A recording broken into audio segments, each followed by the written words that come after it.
Página 50. La Edad Media 1-350-950, Robert Fossier, 1982. La formación del mundo medieval. 350-950 Preámbulo. 0.10. Lo que dura. A través de las innumerables vacilaciones que acabo de desplegar ante sus ojos, el lector se habrá apercibido, por lo menos, de la siguiente peculiaridad: en ningún campo hubo una mutación evidente, brutal y completa. Con todo, avanzando a tientas en esta neblina, es posible percatarse de los elementos que siguen en pie y se mantendrán así por mucho tiempo, de otros que se derruyen o se tambalean a nuestro paso, y también de otros inesperados y nuevos.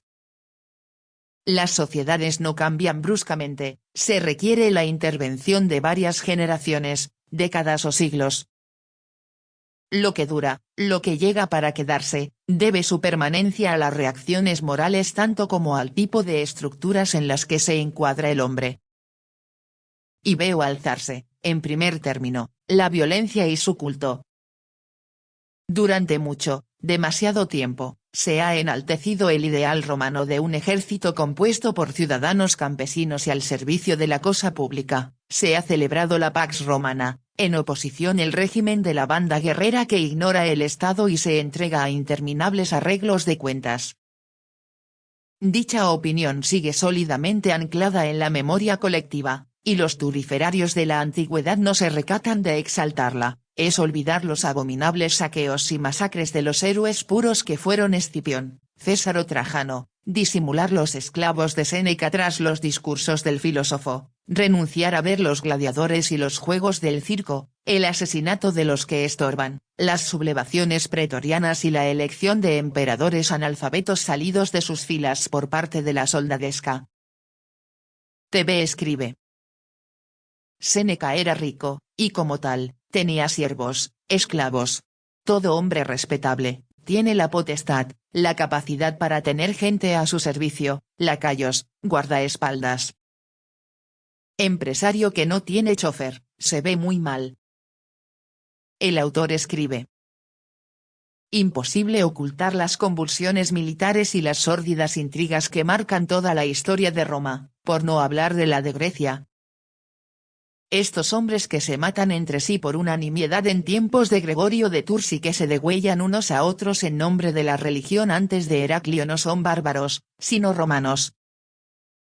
El culto de la fuerza, el prestigio del guerrero, no nacieron con Wotan o los Nibelungos.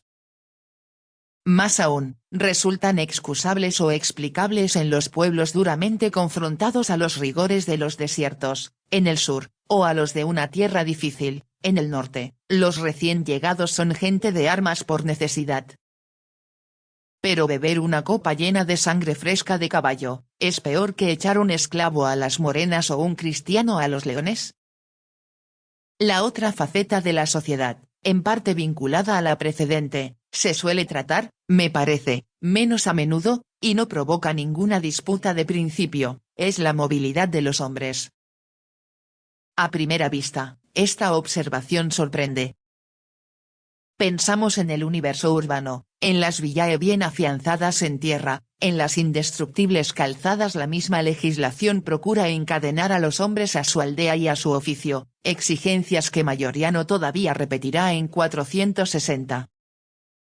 El desorden debería mover a los individuos y así ocurre con frecuencia, a aglutinarse en torno a un padre, un señor, un jefe de guerra. El rigor de los textos recluye en su clan, en su gens o en su familia al hombre de esta época, tanto a uno como a otro lado del limes. Todo ello es indiscutible. Pero se desatienden dos aspectos. El primero es coyuntural, los disturbios guerreros, así como la opresión fiscal y el inverosímil yugo administrativo que han de soportar, hace huir a los hombres. Renuncian a sus raíces para tomar el camino de la ilegalidad y la inseguridad que durante siglos constituirá el destino del solitario, huyen de Bélgica a Provenza, de Gales a Armórica, de Siria al Ponto, de África a Sicilia, para escapar de los alamanes, los sayons, los persas o los vándalos. Los numerosos tesoros de los siglos III y IV escondidos en los bordes de los caminos dan fe de estos éxodos precipitados a los que no siguió ningún retorno. Pero las bandas hambrientas y saqueadoras que merodean por las zonas rurales y llegan incluso a atropellar las ciudades circuncellones de África, Bagaudas de la Galia, tienen visos de haber alcanzado el nivel de la protesta social y la insumisión crónica. Tras la apariencia de una Rumanía que aún perdura, progresa la descomposición. En cambio, hasta hace muy pocos años se contraponía un mundo de campesinos sedentarios y mercaderes urbanos al de los pastores nómadas y los agricultores itinerantes que deambulan y se desplazan sin cesar al otro lado del limes. Han sido necesarios los fulminantes progresos de la arqueología agraria para obligar a que se rectificara esta concepción tradicional. No solo en zonas no romanizadas donde el hecho parecía natural, como Frisia y las regiones centrales de Alemania, sino que también a este lado del Rin y del Danubio, en Inglaterra, en la Galia o en Retia, el hábitat se revela inestable, ligero, móvil dentro de los límites de las zonas cultivables, con una parcelación incierta y una distribución variable de las zonas de asentamiento. En compensación, hay una serie de puntos fijos: la villa, si subsiste el cementerio, cuando todavía sigue en uso las ciudades, naturalmente, y la centuriación, en los lugares donde se había trazado. Este fenómeno se hace más manifiesto a medida que se avanza hacia el sur y hacia el este.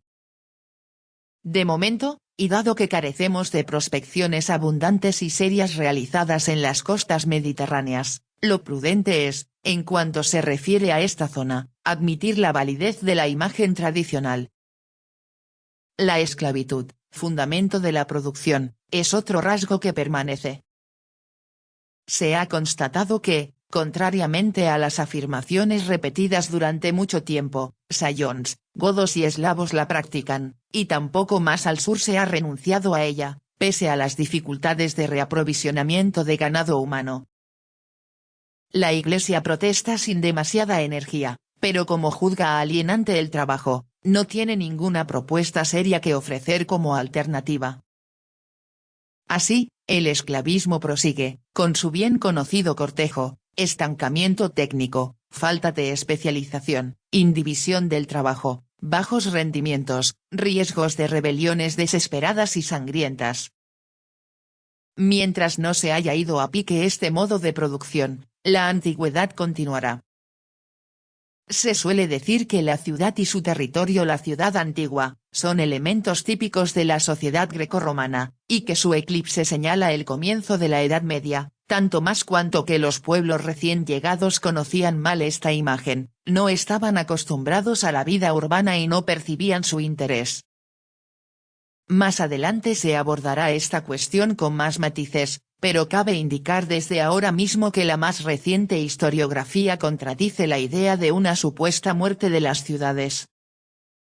Aunque a menudo estén debilitadas y hayan perdido en importancia, aunque se vean privadas de una parte del control que ejercían sobre el espacio rural circundante, estas ciudades, incluso las situadas en plena Galia, en Bretaña, o en las proximidades de los mundos germano, árabe o bereber, viven y no permanecen pasivas.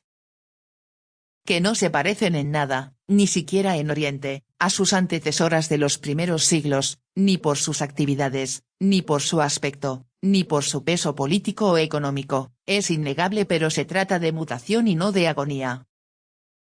Como mucho, se puede subrayar que la fiscalidad, incapaz de mostrarse eficaz en el campo, se vuelve contra las ciudades, marchita su vigor, provoca la huida de los habitantes, mina su autoridad, pero, con la excepción de zonas duramente afectadas por los incendios o los exilios, todas siguen estando presentes en plena Alta Edad Media. Decir que Chilperico o Recaredo no son fundamentalmente distintos de Heraclio, Cosroes o Valentiniano indignará a los incondicionales de la Romanía. No obstante, todas las diferencias que existen entre ellos se reducen a matices cuantitativos. La naturaleza de sus respectivos poderes es la misma, hace ya mucho que el Estado ha dejado de ser el bien de todos, pertenece al príncipe, quien, a veces, ni siquiera goza, frente al bárbaro que le sucederá, del privilegio de una aura mágica como la de los soberanos merovingios, o de una consagración por la Iglesia como la de los visigodos. Ya se trate del sol, de Zoroastro o del dios de los cristianos, lo sagrado y lo divino son los factores que justifican y legalizan la autoridad. El poder es guerrero, carismático, personal, en él se mezclan lo profano y lo sagrado, y todo lo que tiene relación con el príncipe es suyo, la tierra pública y el dinero, del mismo modo que los soldados y los clientes. Me atreveré incluso a sostener que en los monarcas sayons, pueblos sin contacto con Roma, o en los merovingios, que tienen una mala reputación a medio camino entre lo odioso y lo grotesco, hay más sentido de la cosa pública, de la ley como algo que deben hacer respetar, del contacto con el pueblo, que entre los autócratas persas o los militares aventureros de Bizancio. ¿Por qué hablar entonces de anemia política en el oeste? La esencia de la auctoritas no ha variado, y por un Justiniano, ¿cuántos Mauricios hay en la historia de Bizancio? Ina, Dagoberto o Teodorico admiten perfectamente la comparación, el mismo afán por imponer un orden moral agobiante, la misma manera de apoyarse en los allegados, el mismo recurso a la fuerza.